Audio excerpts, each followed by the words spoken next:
We are back with more My Southern Home, and I'm here with Travis Hill with THB Design. And thank you so much for joining us, Travis. Yes, thank you. I'm excited.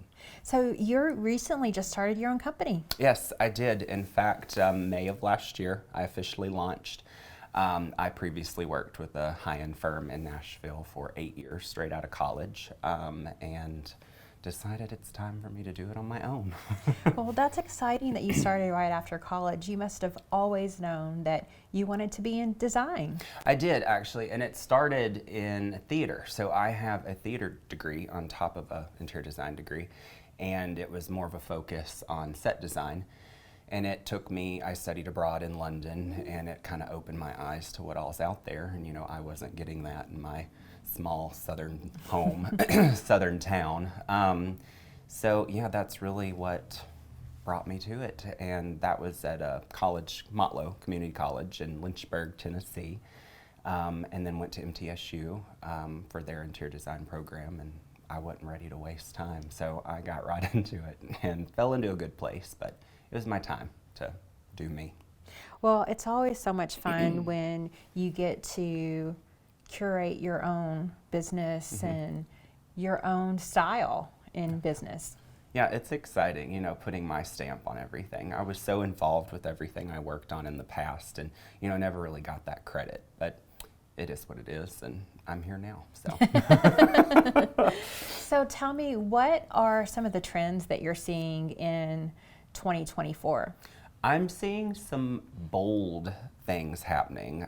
Like I said, I think a little 80s is coming back. We're getting a little glamour. I think we're going to lose our white kitchens, and we're going to go for a little bold statement, bring in some wood tones, this, that, and the other. But I think that's the biggest area I'm seeing things is in the kitchen spaces.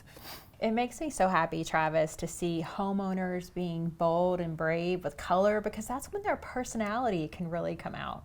That's true. In fact, my last project I just installed, I've been dying to do this for years, but an emerald green sofa. Just that bold pop. I loved it, and it fit their personality so well.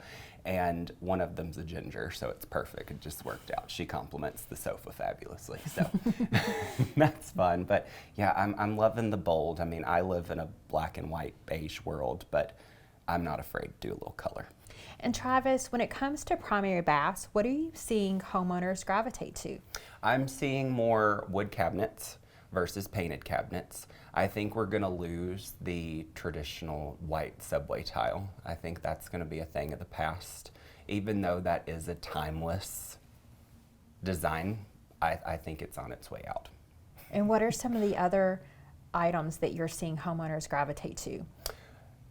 Finishes. I think mixing metal finishes is really big. You don't have to stick with the same finish throughout just because your doorknob's nickel. It doesn't have to flow throughout. And I love that. It adds a little depth, and it's edgy. Back to the 80s coming back.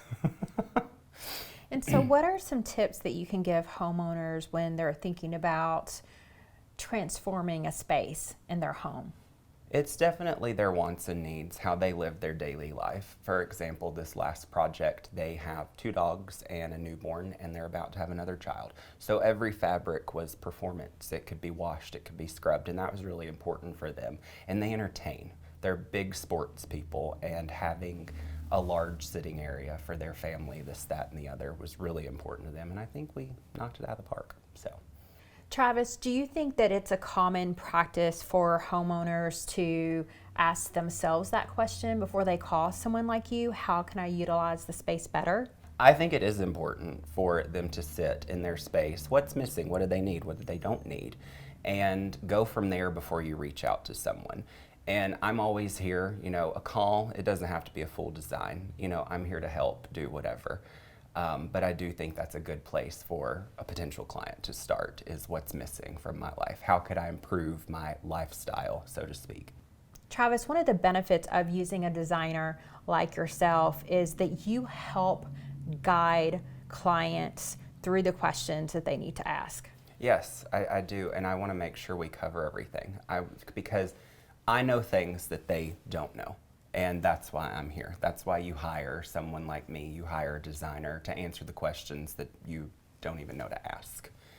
And one of the other benefits of using a company like yours, Travis, is that you have a wealth of contractors that work with you exclusively that you trust. So I think it's important to have your team, and not necessarily a team that you see every day, but a team of contractors, wallpaper installers, electricians, and you have to trust these people because you can't show up to every job site meeting. You know, if they're coming in to change a fixture, you can't be there all the time. So you have to trust that this person's going to go in and be professional and represent you the way you would want someone on your team representing you. Well, thank you so much, Travis. It was such a joy to be with you today. Thank you. I'm excited and I'm glad I could host. We'll be back with more of My Southern Home in just a moment.